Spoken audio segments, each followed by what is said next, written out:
지난 주간에 이 태풍 카눈이 이례적으로 우리 대한민국 중심을 관통해 지나갔습니다. 참 많이 염려도 되고 걱정이 되었습니다. 그러나 여러분, 성도는 걱정과 염려를 기도 제목으로 바꾸는 사람들인 줄 믿습니다. 교회가 간절히 하나님께 구했습니다.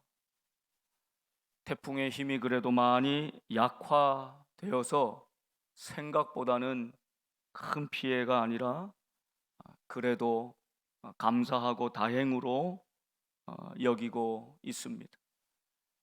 태풍이 온다는 징조가 있을 때 우리는 반드시 대비해야 합니다. 태풍이 오는 줄 알면서도 시설물이나 우리 주변이나 살피고 주의하고 준비하지 않는다면 이건 너무나 무책임하고 비상식적인 일이 아니겠습니까?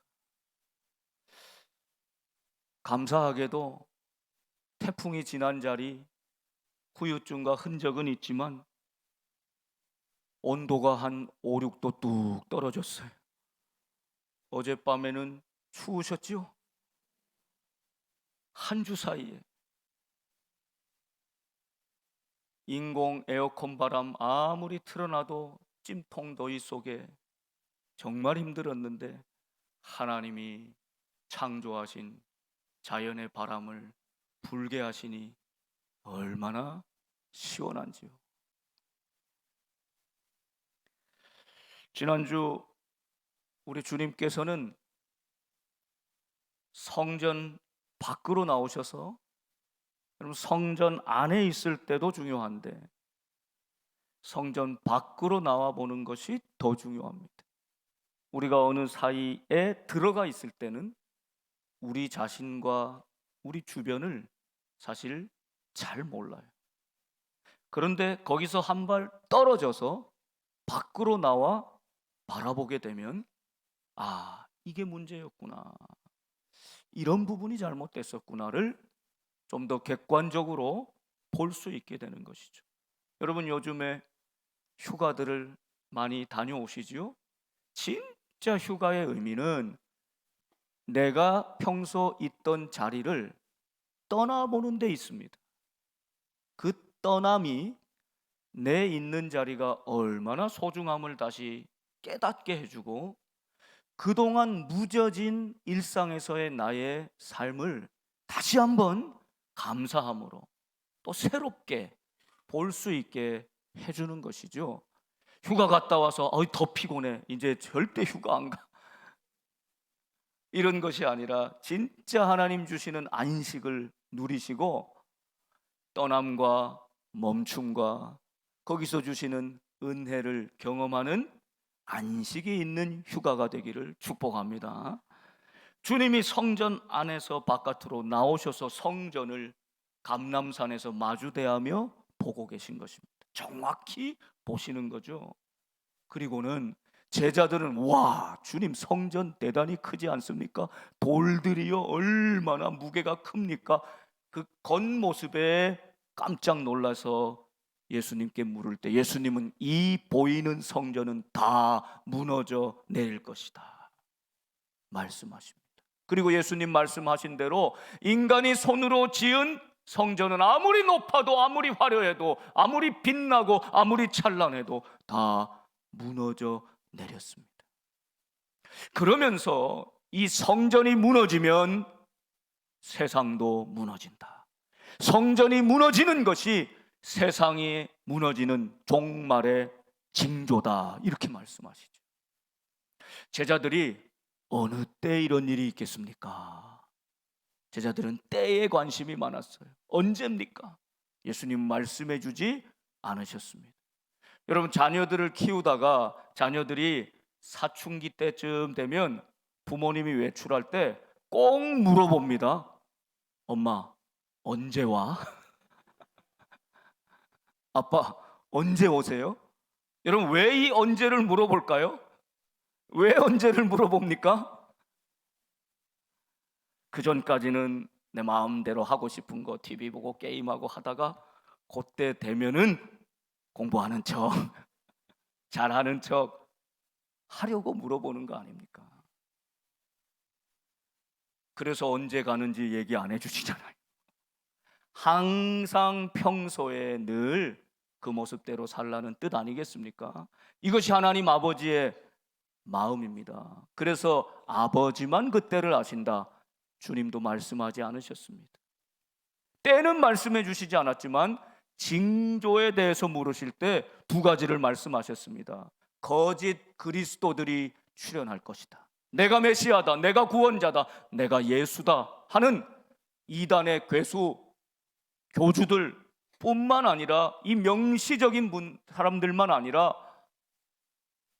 교묘하게 진짜인 것 같지만 가짜의 복음을 가지고 성도들을 유혹하는 이 잘못된 이단과 가르침이 있을 것이다. 여러분, 이것은 오늘도 마찬가지입니다. 성도가 깨어 분별하지 않으면, 진리에 굳게 서지 않으면 이게 진짜인지 가짜인지도 모르고 속아 넘어가는 것입니다. 인생이 피폐해지고 관계가 깨지고 가정도 무너지는 것들을 얼마나 많이 보는지 몰라요. 여러분, 요즘 최근에 통계를 보니까 깜짝 놀랄 사실이 있어요. 기독교인이라고 표시한, 내가 기독교인입니다, 장로교입니다, 침례교입니다, 감리교입니다, 정통 기독교인이라고 표시한 사람들 중에도 50만 명 이상은 이단에 속한 사람들이야. 들어갔거나 관계됐거나 거기에 참여하고 있는 사람들. 죄송하지만 이 중에도 계실지 몰라요. 이것이 세상이 무너지는 마지막 때의 징조다 말씀하셨죠. 두 번째는 전쟁의 소문, 실제로 전쟁이 있고 지진이 있고 기근이 일어날 것이다. 그러나 이것은 산모가 산통을 겪듯이 재난의 시작이라 이렇게 말씀하셨어요. 여러분, 오늘 우리가 살아가는 세상을 조금만 둘러보면, 이 나라를 둘러보면 여러분 곧 느끼게 되지 않습니까? 사람들은 더 빠르게, 더 편리하게, 더 많이 이 가치를 추구하면서 끝도 모르는 심연 속으로 지금 멸망해 가는지도 모르고 맹렬히 달려가고 있습니다. 거기 우리 하나님께서는 온 몸으로 브레이크를, 제동을 거시면서 지구와 인간과 온 피조물과 이 생명체들을 살리기 위해서 애를 쓰고 계시는 하나님의 모습을 보게 되지 않습니까?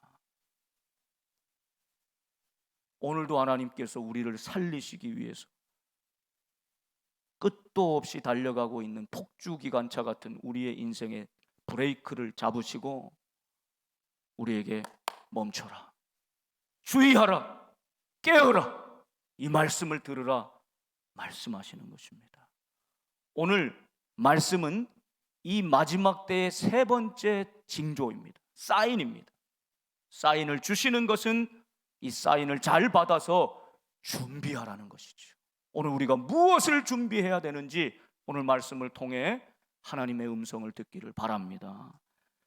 오늘 첫 번째로 기억해야 될 것은, 오늘 주시는 징조는 예수님 때문에 성도들이 고난과 박해를 당하게 된다는 징조입니다. 예수님 때문에 고난과 박해가 있을 때 마지막 때의 징조다 말씀하십니다.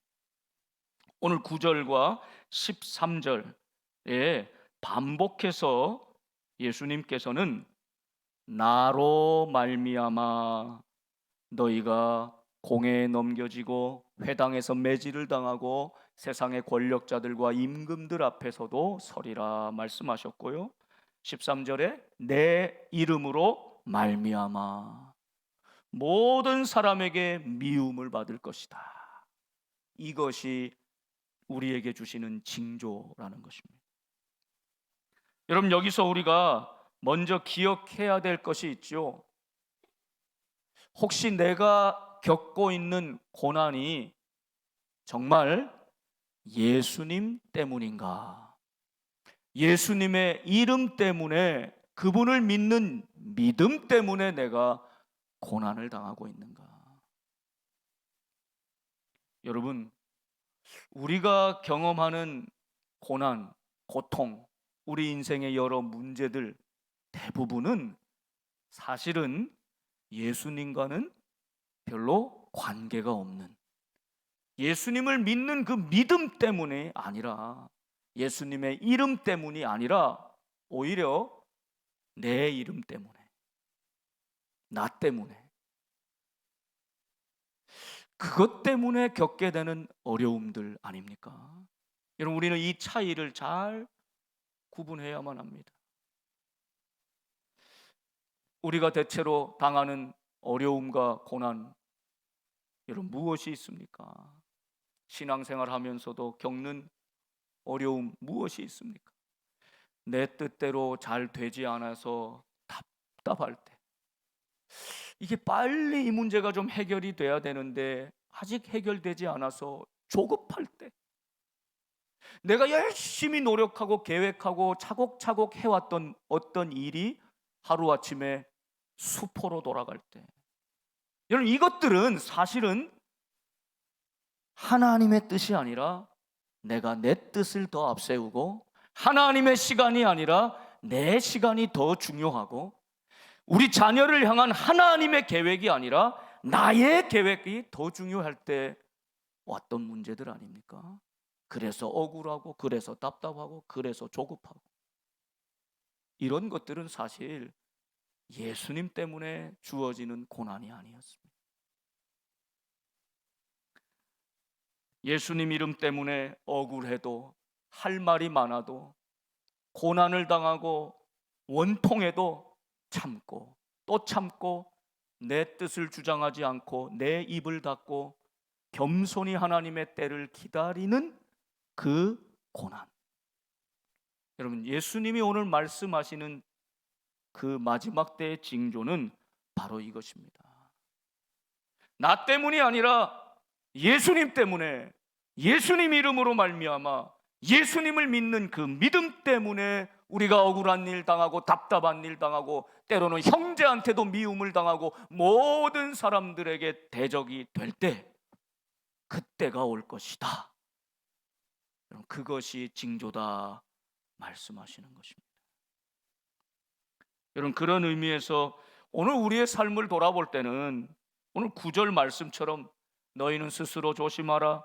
사람들이 너희를 공회에 넘겨주겠고 회당에서 매질하겠고 너희가 권력자들과 임금들 앞에 서리니 이는 그들에게 증거가 되려 함이라. 세상의 권력자들과 세상의 모든 사람들에게 너희가 예수님을 믿는 믿음의 사람이라는 증거, 복음의 사람이라는 증거가 되게 하신다 말씀하십니다. 여러분, 그러기 위해서는 너희가 넘겨진다 말씀하시죠. 여러분, 오늘 이 넘겨진다는 동사가 참 중요한데요, 세례자 요한이 불의한 일들을 바라보면서 하나님의 뜻을 선포했을 때 감옥에 갇히고 죽음을 당하게 됩니다. 그때 넘겨진다, 공회에 넘겨졌다, 이렇게 표현하고 있어요. 그러니까 세례 요한이 그 길을 간 것입니다. 지금 예수님이 가룟 유다에 의해서 대제사장의 무리에 팔리고 넘겨지게 되죠. 곧 있을 일입니다. 주님이 악한 자들의 손에 넘겨지십니다. 마찬가지로 이제 너희들이 내 뒤를 따라올 때 공회에 잡히기도 하고 넘겨지기도 하고 매를 맞기도 하고 고난을 당하게 될 것이다. 그게 십자가의 길, 예수 믿는 증거라고 말씀하십니다. 여러분, 사실 오늘 우리가 살아가는 이 세상은 저나 여러분이나 정말 이 예수님 때문에, 이 믿음을 지키기 위해서, 그 예수님 향한 그 믿음 때문에 우리가 매를 맞고 억울한 일 당하고 갇히고 잡혀가고 고문을 당하고 심지어 죽음의 위협을 당하는 고난이 있습니까? 너무 먼 이야기, 너무 우리와는 상관없는 동떨어진 이야기가 되어버리지 않았습니까? 그러나 여러분, 오늘 이 예수님의 말씀을 들은 제자들, 사도들은 예수님 이후에 여러분 다 고난의 길을 자처해서 걸어갑니다. 복음을 증거합니다. 죽음의 자리까지 담대히 나아갑니다.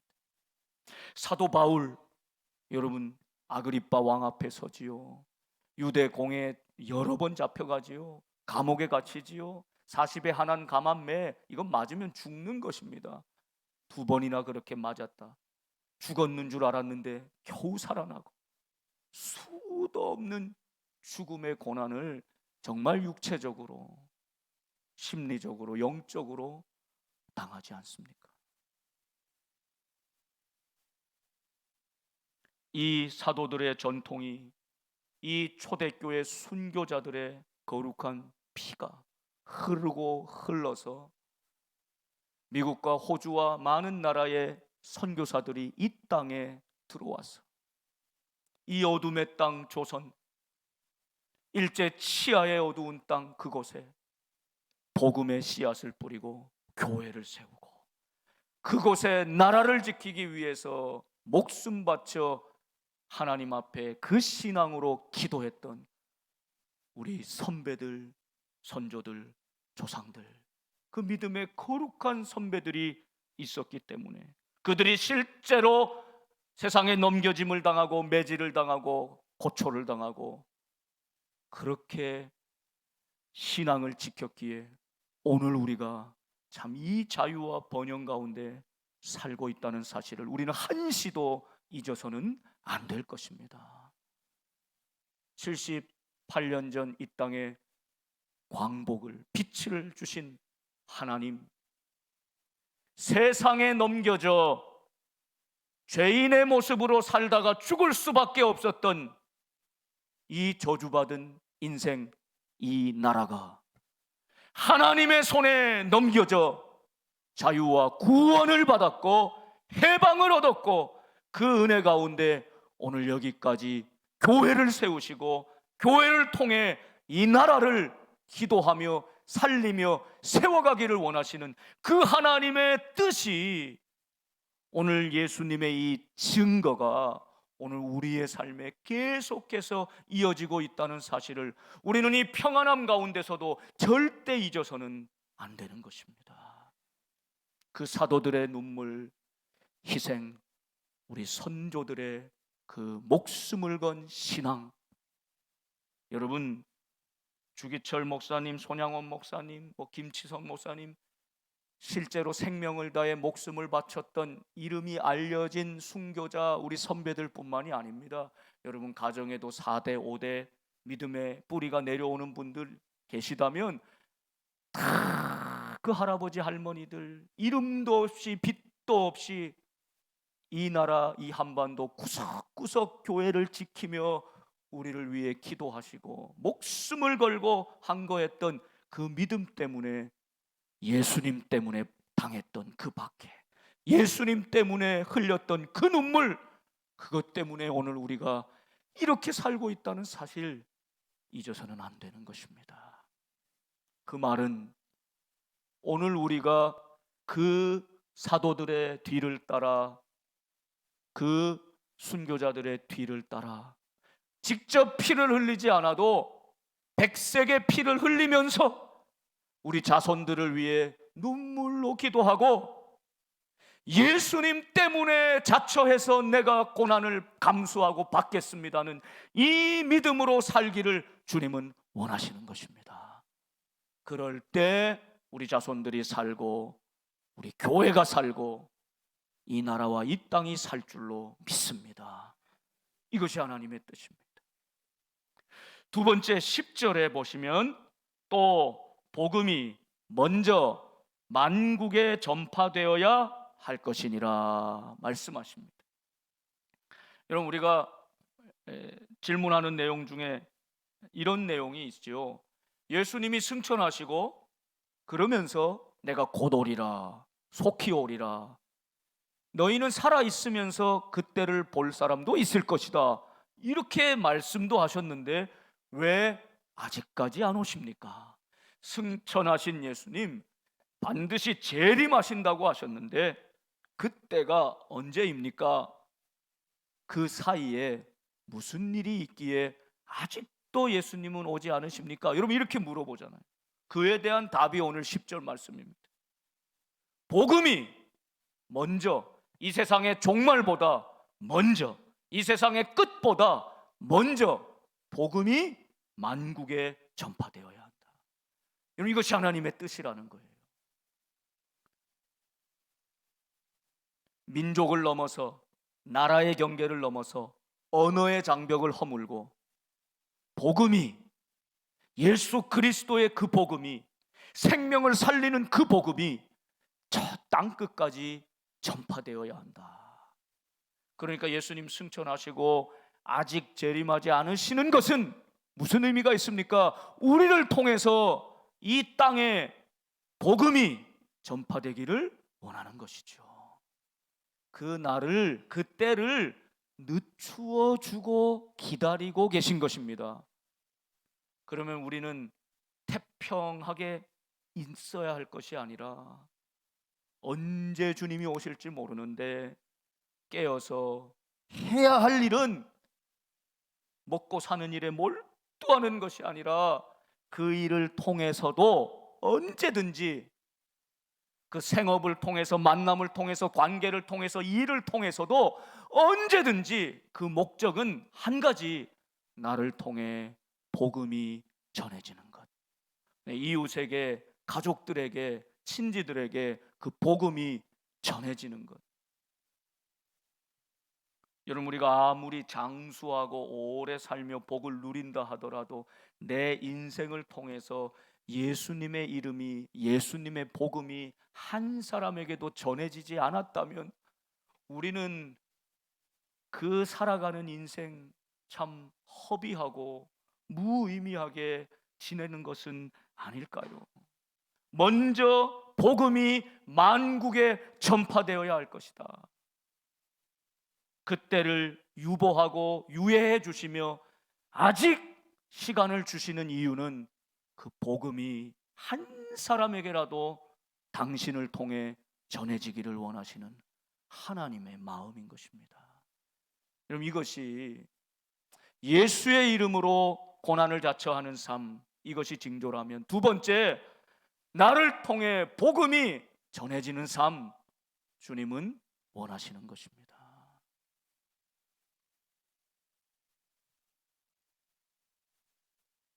세 번째는 그렇게 너희가 잡혀가고 끌려가서 당국 앞에 서고 권력자들 앞에 서게 될 때에 무슨 말을 할까 미리 염려하지 말고 무엇이든지 그때에 너희에게 주시는 그 말을 하라 말씀합니다. 우리 입에서 나오는 말, 그것이 참으로 중요한 복음의 증언인데 이는 너희가 아니요 성령이시라. 여러분 성도는 내 입에서 나오는 그 말이 언제나 성령께서 나로 하여금 하게 하시는 말이 되어야 합니다. 그러면 끝납니다. 교회가 왜 이렇게 오늘 이 시대에 세상의 신뢰를 얻지 못하고 추락하였습니까?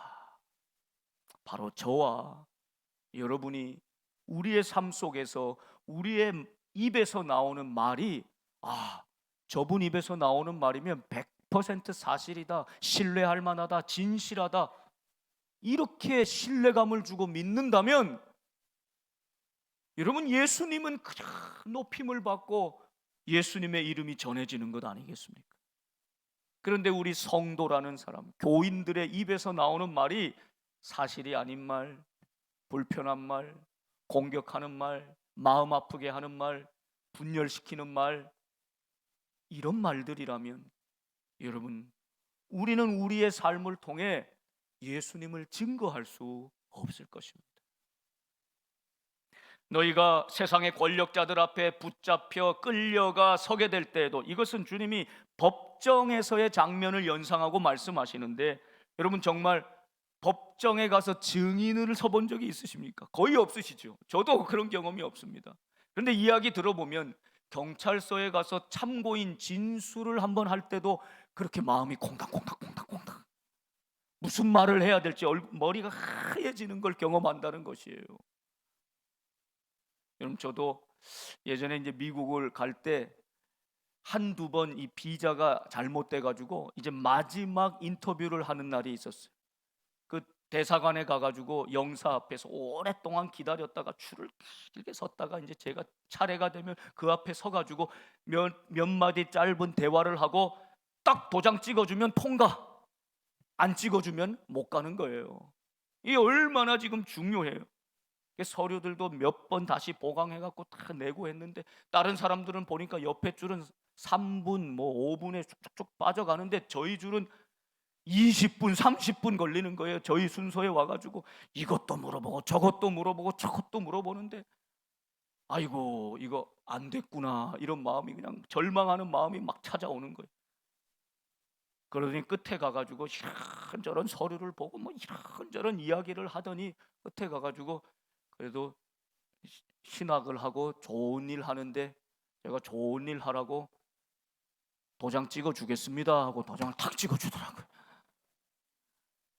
그냥 마음이 안도감이 찾아오면서 그냥 다리가 맥이 쭉 풀리는 거예요. 저는 이때 경험을 잊지 못해요. 왜 그러냐면, 내가 비자를 받아서 어느 나라에 들어가는 것도 이렇게 까다롭고 어렵고, 내가 아무리 준비해도 그거 안 된다 그러면 죽어도 못 들어가는 거예요.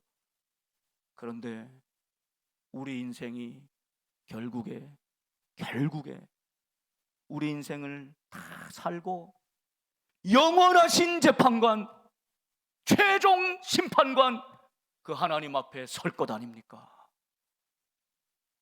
그때 하나님이 우리의 말, 우리의 행실, 우리의 속마음까지 다 아시는 그 하나님 앞에 설 것 아닙니까? 내가 이 대사 영사 앞에서도 이렇게 떨리고 긴장이 되고 심장이 조마조마하는데, 내가 그 위대하신 재판관 하나님 앞에 내 인생을 걸고 그분을 만날 때 어떻게 될까? 그 마음이 드는 거예요. 여러분, 그분 하나님 앞에 설 날을 기대하고 준비하고, 혹시 오늘 돌아볼 때 내 말과 행실에서 바꿔야 될 것이 있다면 결단하고 회개할 수 있기를 바랍니다. 그래서 다시 주님 앞에 그 그날을 바라보면서 우리 모두가 잘했다, 착하고 충성된 종이라, 내가 너에게 준 말, 그 말을 하면서 복음의 증거자로 살았구나. 예수님 때문에 고난도 당하고 억울할 때도 많았는데, 눈물 흘릴 때도 많았는데 네가 잘 참고 살았구나. 합격. 그 주님 품에 안기는 저와 여러분 다 될 수 있기를 축원합니다. 여러분, 그때는 아무도 대신 가줄 수가 없어요.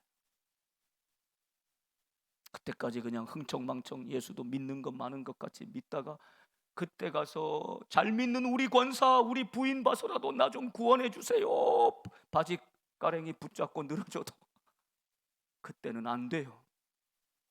그럼 그 말씀이 12절 말씀이에요.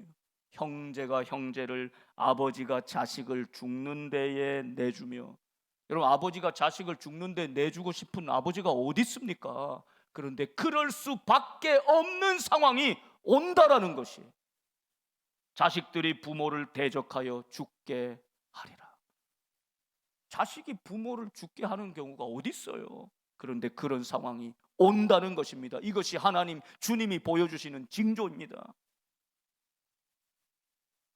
여러분, 정말 믿음으로 살면 이 땅에서 억울하고 눈물 흘리고 고통스러워도, 그러면 그럴수록, 예수님 때문에 박해를 받으면 받을수록 주님의 부르심의 상이 클 줄로 믿습니다. 그 영원한 생명의 기쁨, 구원을 누리는 것입니다. 그런데 여러분, 믿음으로 살지 못하면, 예수님 때문에 눈물 흘린 적이 한 번도 없어요. 예수님 때문에 고난 받아본 적이 없어요. 나는 다 내 입속 챙기며 내가 받을 혜택 다 누리며 예수님 때문에 내가 받는 고난은 하나도 없이 그렇게 믿음 생활한다고 사실은 종교 생활을 하다가 도록 하나님 앞에 서게 되는 그날, 나는 너를 모른다. 주님이 그러시면 그때는 형제가 형제를, 아버지가 자식을 같이 갈 수 없어요. 자식이 아버지를 같이 갈 수 없어요. 한 사람 한 사람이 그 믿음으로 하나님 앞에 서게 될 것이다 말씀하시는 것입니다. 여러분, 때때로 우리 성도들 보면서 가장 가슴 아플 때가 있는데, 우리 이제 연로하셔서 이제 가족들, 자녀들은 다 이제 출가하고 부부가 사시는데 믿음이 참 좋으셔요. 그런데 이런저런 이제 질병으로 권사님이 이제 남편 돌보시는데 더 이상 돌보실 수 없는 상황이 돼요. 본인도 너무너무 힘들어서 이러다가는 두 분 다 진짜 어떻게 될지 몰라요. 마지막까지 왔어요. 그래서 너무 안타깝고 마음이 아프지만 남편을 이제 요양병원에 보내드리게 되는 거예요. 여러분, 그럴 때가 오지요. 어찌할 수 없을 때가 와요. 마음 아프지만 그런 것 아닙니까? 오늘 2부 예배를 마치고 어느 집사님이 며칠 동안 이 요양병원에 들어갔다가 나오셨는데, 한 달을 원래 있어야 된다 그랬는데 본인이 계시다가는 이렇다가는 사는 것 같지가 않아서 막 정말 죽을 것 같대. 그래갖고 아직 다 낫지도 않았는데 집으로 그냥 돌아오셨다는 거예요. 목사님, 내가 거기서 며칠 보니까요, 자녀들 있어도 아무 소용 없습니다. 그러는 거예요. 그때가 온다니까요. 자녀들 애지중지 막 눈에 넣어도 안 아까울 것처럼 다 주면서 키워도 그때가 와요. 자녀도 어쩔 수 없을 때가 온다고. 여러분, 그때 어떡하겠습니까? 주님은 그때를 준비하고 깨어서 주의하여 오늘 하루하루를 살아가는 너희들의 삶을 돌아보라 말씀하는 것입니다. 무엇이 가장 중요한 것인가? 주님 앞에 설 때, 주님, 제가 복된 교회 담임 목사였습니다. 그런 거 아무 소용이 없어요. 그게 무슨 소용이 있어요? 우리가 세상에서 얻은 어떤 명예, 이름표 아무 소용이 없어요. 계급장, 이름표 다 떼는 거예요. 알몸으로 예수님 앞에 내 이름 석자로 서는 거예요. 그때 형제가 형제를 붙잡지 못하고 남편이 아내를 어찌하지 못하는 그때를 생각하며 오늘 하루를 예수님 믿는 믿음으로 살아가는 여러분 되시기를 축원합니다. 여러분, 아직도 기회가 주어졌을 때 남편이, 아내가, 자식이 지금 믿음이 오락가락하고 있습니까? 잘 믿다가 지금 실족하고 있습니까? 가족이기 때문에 애틋한 마음은 있지만 그저 언젠가 돌아오려니 하면 넘어갈 때가 많아요. 그게 오늘이라면 어찌게 될까요? 오늘 주시는 주님의 말씀은, 그러므로 너의 자녀들을 위해서, 이때가 오기 전에 너의 가족들을 위해서, 그들의 구원을 위해 기도하라, 복음을 전해라 말씀하시는 것입니다. 그 앞에 서면 무엇을 말할지 모르겠다고요? 오늘 말씀대로 될 것입니다. 성령께서 그 입에 하실 말씀을 주실 것입니다. 담대함으로 지혜롭게 그 말을, 성령의 말씀을 전하십시오. 오늘 행하십시오. 미뤄두지 마시고 오늘 그 가족에게, 그 사랑하는 형제에게, 부모님에게, 자식에게 전하십시오. 마지막은 13절이죠. 우리 다 같이 한번 읽어보겠습니다. 시작. 또 너희가 내 이름으로 말미암아 모든 사람에게 미움을 받을 것이나 끝까지 견디는 자는 구원을 받으리라. 아멘. 여기서 기억해야 될 것은 끝까지 견디는 자입니다. 나 때문에 내가 자초한 고난이 아닙니다. 고통이 아닙니다. 내 시간과 뜻대로 되지 않아서 받는 억울한 고통이 아닙니다. 예수님 때문에 지금 고난을 당한다면 모든 사람에게 미움을 받을 것이다. 야, 너만 예수 믿냐? 그 믿음 있는 사람은 다 그러냐? 온갖 조롱과 비아냥 소리를 들을 것입니다. 예수님 때문에 너희가 모든 사람에게 미움을 받아도, 이런 상황이 와도 끝까지 견디라 말씀하십니다. 여러분, 성경을 읽어보고 우리 인생을 돌아볼 때 이 끝까지 견디는 덕목이 얼마나 귀한 신앙의 자세인지 몰라요. 사랑하는 여러분, 끝까지 견디실 수 있기를 축복합니다. 끝까지 견딜 때 구원을 얻는 것입니다. 여러분, 마사요시라고 하는 사람은 아십니까? 이러면 잘 모르실 텐데, 마사요시 손, 이러면 좀 누가 연상이 되십니까? 한국 이름은 손정의. 일본 현재 기준으로 두 번째 부자입니다. 개인 자산이 28조가 넘어요. 30조 가까운 소프트뱅크의 창업자 대표인 사람이죠. 근데 그는 한국인 3세예요. 할아버지가 먹고 살기 위해 일본으로 건너갔고, 아버지가 막노동 날품팔이 힘든 일하면서 자식을 키웠습니다. 한국인이라는 온갖 차별을 받으면서 자랐습니다. 그런데 그의 일화 하나를 제가 그 인터뷰, 루벤스타인이라고 유명한 인터뷰어와 인터뷰하는 내용을 제가 지난주 우연히 듣게 됐는데 참 감동을 받은 대목이 있어요. 이분이 그때 일본에 들어온 맥도날드 CEO의 전기를 읽었다는 거예요. 이야, 너무 멋지고 이 사람 참 배워보고 싶다, 이런 마음이 들더래요. 그래서 16살 때 그 책을 읽고 너무 감동이 돼서 그 회장님에게, 여러분 그 당시 1970년대 초에 뭐 핸드폰이 있습니까? 뭐가 있습니까? 이메일이 있습니까? 하나도 없잖아요. 그러니까 어떻게 수소문해서 그 비서에게 전화를 한 거예요. 그의 얘기로는 100번도 넘게 전화했대요. 근데 이 뭐 그 당시 16살 소년의 전화를 받으니 이건 내용을 전해주지를 않는 것입니다. 그래서 한 100번째쯤 전화하면서 너 이거 그 회장님한테 전했냐? 꼭 이 말을 그대로 전해라.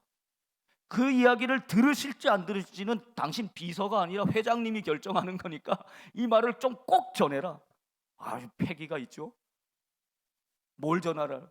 나를 한 번만 만나달라. 근데 만일 만나줄 시간이 없으면 내가 3분 동안만 당신이 뭘 하는지 옆에서 그냥 방해 안 할 테니, 이야기 안 해도 되니 뭘 하는지 지켜보게만 해달라 그랬다는 거예요. 또 100번이나 이러니까 그 회장한테 그 얘기를 그대로 전했더니 한번 보자고 그랬던 거예요. 전화비가 일본 도쿄로 날아가는 비행기 값보다 더 비쌀 것 같아서 그래서 날아갔다는 거예요. 그리고 16살 소년이 그렇게 꿈에 그리던 그 회장을 만났다는 거예요. 그리고 15분 동안 대화를 나눴대요. 그게 자신의 인생을 바꾸게 된 계기가 됐다는 거예요. 그럼 이런저런 이야기를 하다가 자신이 물었다는 거예요. 당신이 만일 내 나이에 지금 이 시대에 사업을 한다면 무엇을 하겠습니까? 16살 소년 질문이 대단하지 않습니까? 그랬더니 이 사람이 이제 옛날 했던 것들을 돌아보는 시대는 끝났다. 앞을 내다봐야 된다. 그것은 컴퓨터다. 이러더래요. 컴퓨터, 그걸 알아야 된다. 이 컴퓨터 한 단어를 붙잡고 이 아무것도 가진 것 없는 이 16살 꼬마가 미국에 유학을 가고요. 명문 버클리 대학에 들어갑니다. 컴퓨터를 배우고 경영학을 배워요. 대학 다닐 때 이미 조그만 컴퓨터를 하나 개발을 하면서, 그러면서 그가 모든 세상에 필요한 소프트웨어들을 은행처럼 한 곳에 모은 소프트뱅크를 설립하게 됩니다.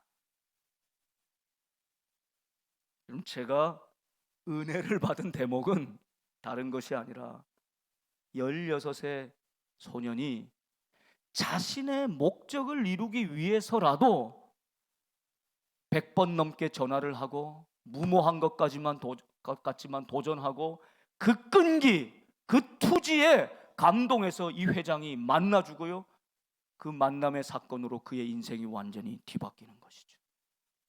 세상의 사람도 성공을 위해서, 목적을 위해서는 이토록 끈기가 있고 치밀하단 말입니다. 세상의 집념, 세상의 신념을 가져도 이렇게 끈기가 있는데, 사랑하는 성도 여러분, 오늘 우리는 예수님 때문에, 그 예수님을 믿는 믿음 때문에, 신념이 아니라 신앙 때문에 정말 우리의 모든 것을 걸 만한 그 믿음, 그 믿음의 끈기가 있습니까? 그 믿음의 투지가 있습니까? 그 믿음의 결기가 있습니까? 그렇다면 오늘 공회에 넘겨지고 매를 맞고 목숨을 거는 상황이라도 주님의 뒤를 따를 것입니다.